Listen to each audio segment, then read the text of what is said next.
this is going to be a little bit stream of consciousness, but there are a few things that I wanted to talk about. One of the things I wanted to talk about was what sort of bothers me that we do these days, especially with all of the social media and the internet, is that I feel like when there's issues that we are interested in and are maybe confused about, or we're not sure where we stand on some particular issue, or maybe there's an issue that is controversial, or it's an issue that we're just not sure what we think about it, or it makes us uncomfortable, rather than actually doing the work, the intellectual work, to think it through ourselves, what our position is, we can tend to, the normal thing would be to, when you're interested in a topic and you want to know more about it, you want to find a way to help yourself understand it better, you see what other people have said.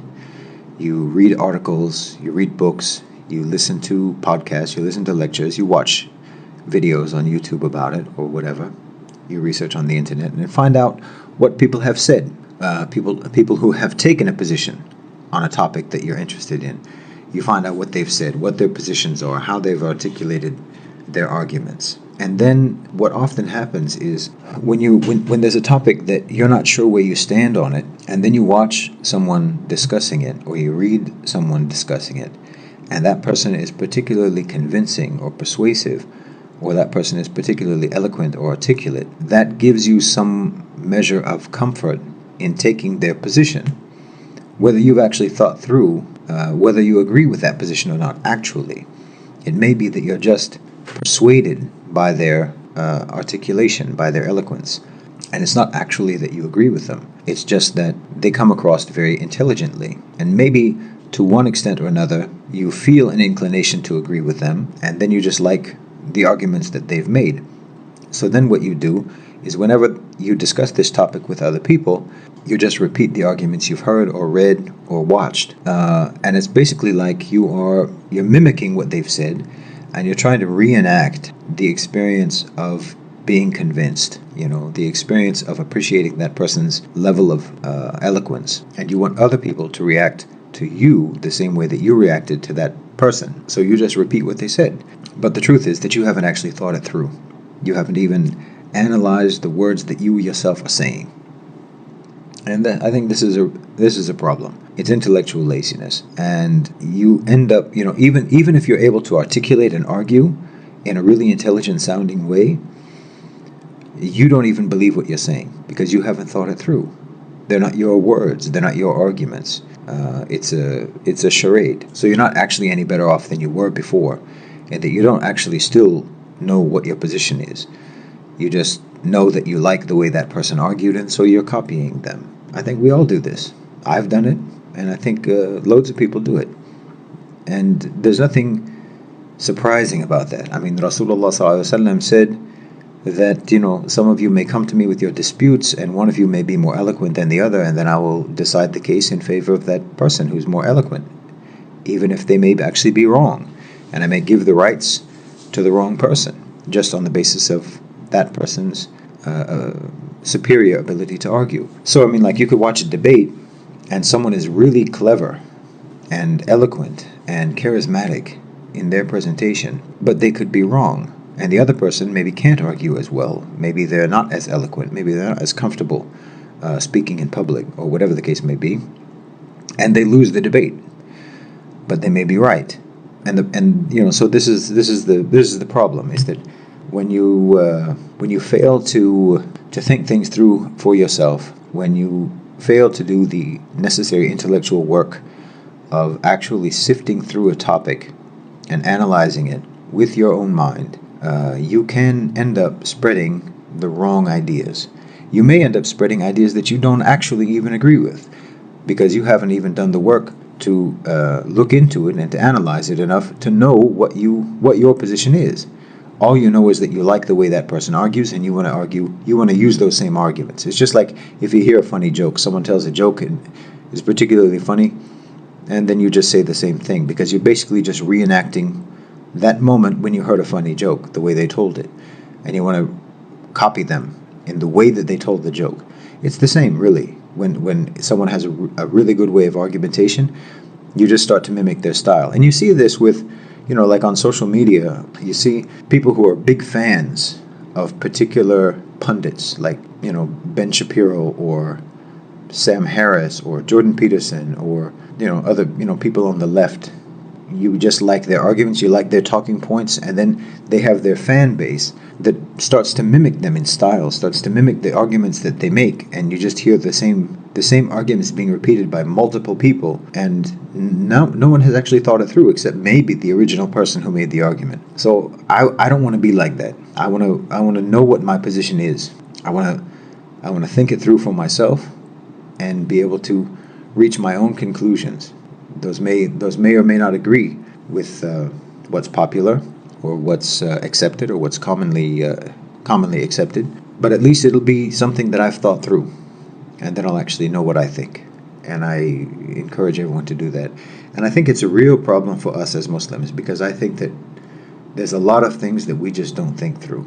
There's a lot of our religion that we just take by rote, and there's a lot in our religion that we don't question. There's a lot in our religion that we don't analyze. There's a lot in our religion that is uncomfortable for us, but we don't confront it. We don't want to talk about it. We don't want to think about it. We don't want to think it through. And no one wants to answer the questions when you do ask a question. When you do go to someone with knowledge and ask them a question, and then usually what will happen, like say you take a controversial topic like the marriage of Rasulullah ﷺ to Aisha when she was at a very young age. If you take that question to a scholar, even he will not give you an answer that he has thought through. He'll give you an answer that he has received from other scholars or from other da'is, from other people who have explained it. And there's so much of our knowledge that is just memorization and repetition and rote.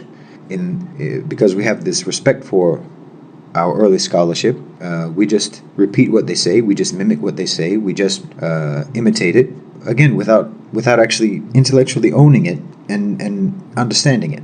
We just accept. And there's some positives about that.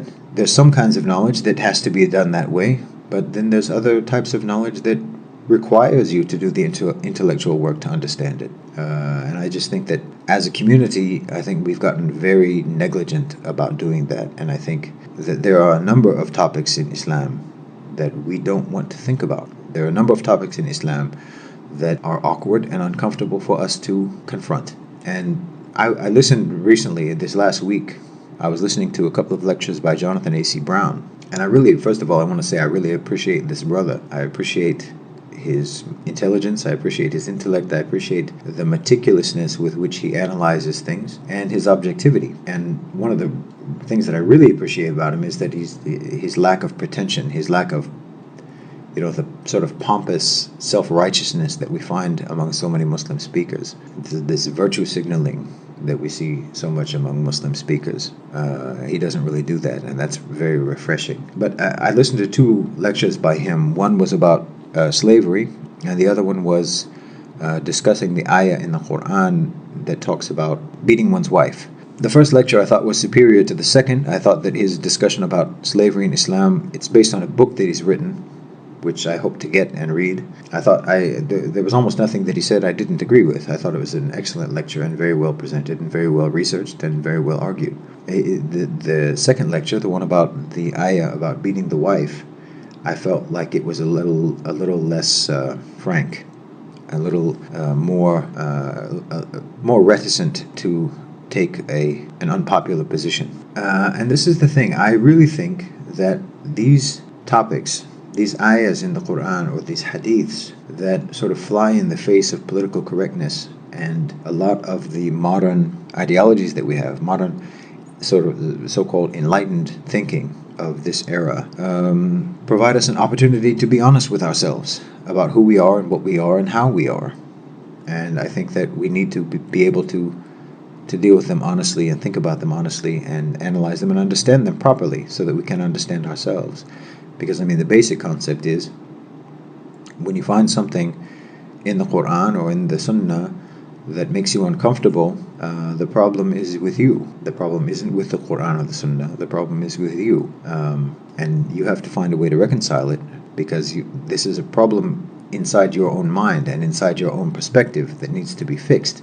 that you need to fix. And I'm not saying someone needs to brainwash you and coerce this discomfort out of you and desensitize you or indoctrinate you. I mean, you need to confront it yourself and think it through and find your own way of understanding it as honestly as you possibly can. And if you can't, then you have to find a way to deal with that.